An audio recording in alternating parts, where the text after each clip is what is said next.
Welcome back to the Coins and Connections podcast, where we explore all things books, business, and bullshit. My favorite bees. I'm your host, the fairy coin mother, Cinquanta Cox-Smith of www.cinquantacoxsmith.com. Now let's get into today's episode.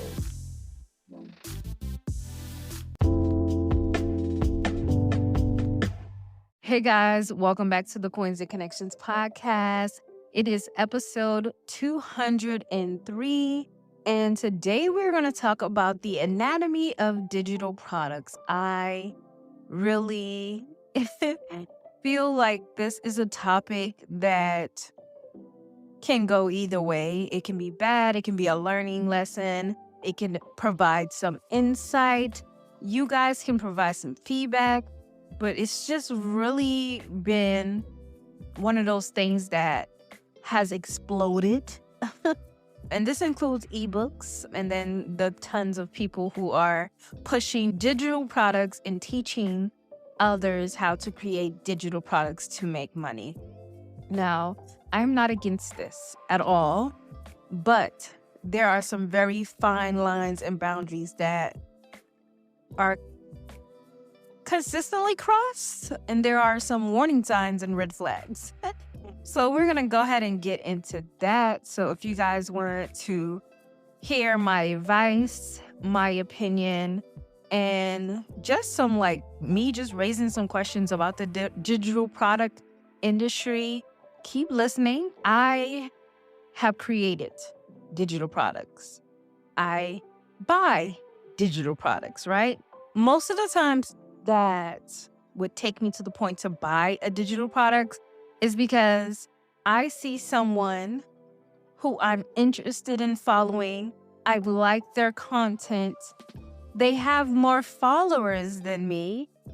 And I want to know if there's something I don't know that they can possibly help me with. Sometimes I look at things like maybe I can learn something from them. They seem to have really good engagement. They have more followers than me. They seem to be a little bit more consistent. Maybe I can learn something from them, right? Maybe I can be a little bit more advanced. So I invest in myself to learn. So recently I bought a $7 ebook. Now, this person had 50-something K followers, very consistent and visible online, very unfiltered like myself. Now, I'm looking like, okay, maybe they have a little bit more of insight on what I can do to make this a little bit better. And then what I normally find out is that they know just as much as me and that the ebook was a waste of my time. Like when I say 9 times out of 10, I literally say, okay, I'm going to invest in me. And I learned my lesson. So I never do ebooks that are more than $10 because of this, because I've been burned so many times. And it's not really burnt, but maybe I'm just not their audience. But because I see it as, oh, they're like a little further advanced than me, maybe there's something I can learn, I feel that way. But in general, it's just they have more followers. They just know the same knowledge as me.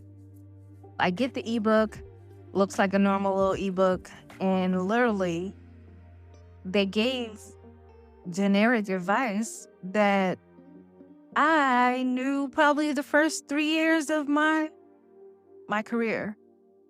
And again, this goes back to being successful early on when it wasn't a big thing. And I think we really need to talk about this. Like, this really needs to be a topic on top of a topic. How do we navigate this society when we've seen success early on before it sweeps the internet? Like maybe 2016, I had people asking me where did I sell my digital ebooks, because I wanted to take my ebooks away from Amazon and I wanted to really sell my ebooks so I can make the full profit. And I did that. I made hella money, but I wasn't providing advice. I was providing an actual ebook, right? And I feel like I never really sold an ebook that wasn't about a story. I've sold digital products that are like courses that give visual step-by-step guidance. And I think that's why my YouTube channel has done really well. But as far as like step-by-step, I might have had one or two, but they weren't like super expensive, or they were free, because I feel like it's information that is somewhat generic or that everyone already kind of knows. So like I've done checklists, I've done digital planner to daily planners, checks, like manifestation checks and things like that. Those are my type of digital products. But helping you get more followers, no, I don't even think I've ever done anything with like steps to create your print on demand store. But it's really gotten to the point where I'm like, am I just the only one that wants to be authentic and honest?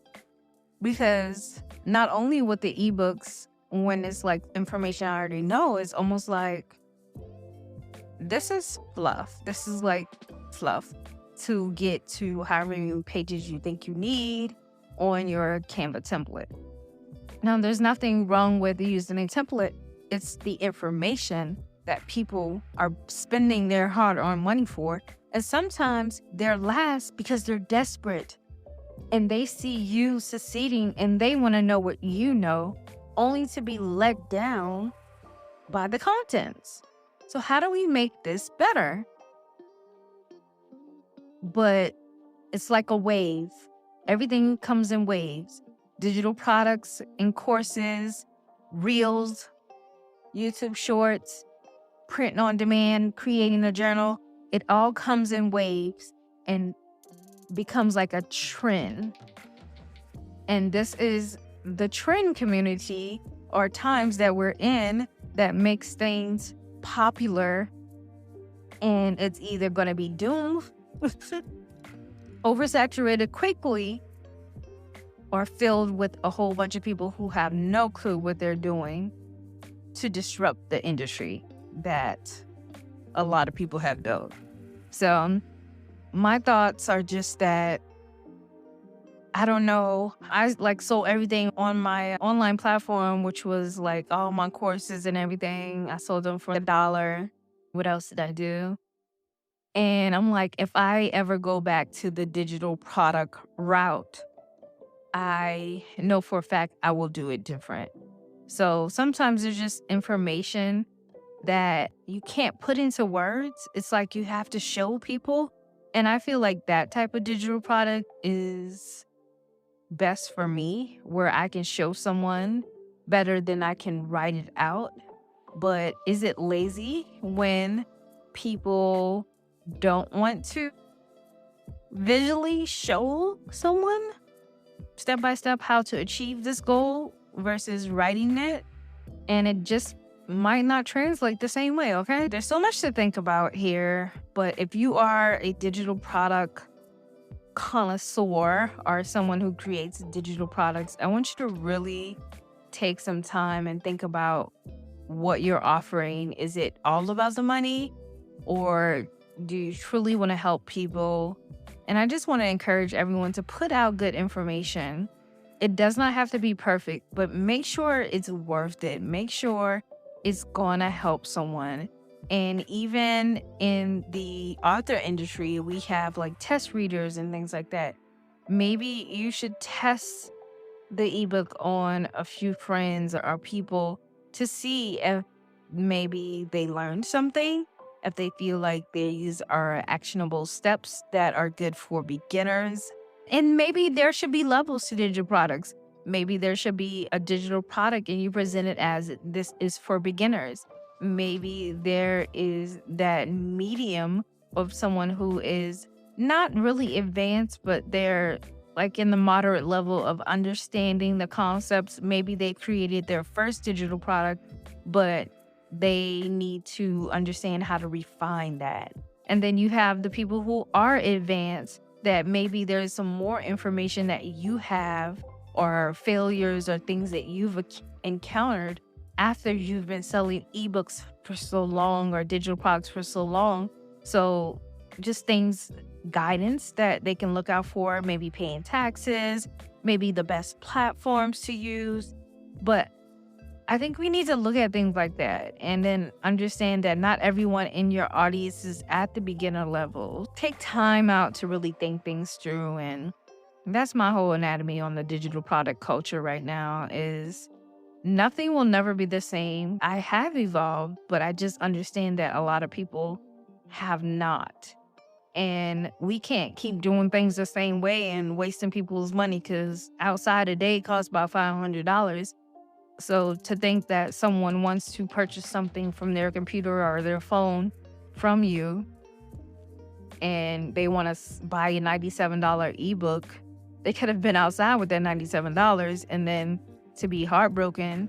And then you say, oh, there's no refund. All sales are final. Bitch, what? Listen. Yeah, but that's my take on the digital products culture. I want to know what y'all think. Have you ever felt like you've been suckered into getting an ebook only to find out that you knew everything that was already in the ebook? Feeling like you wasted your money and your time, or feeling like you could have done a better digital product than what you bought? So many different ways to go with this, but I hope you guys enjoyed this episode of the anatomy of digital products for the Coins and Connections podcast. You guys got 2 episodes in 2 weeks. I am back in again. But yeah, let's see what happens. And I'll talk to you guys next time. Bye.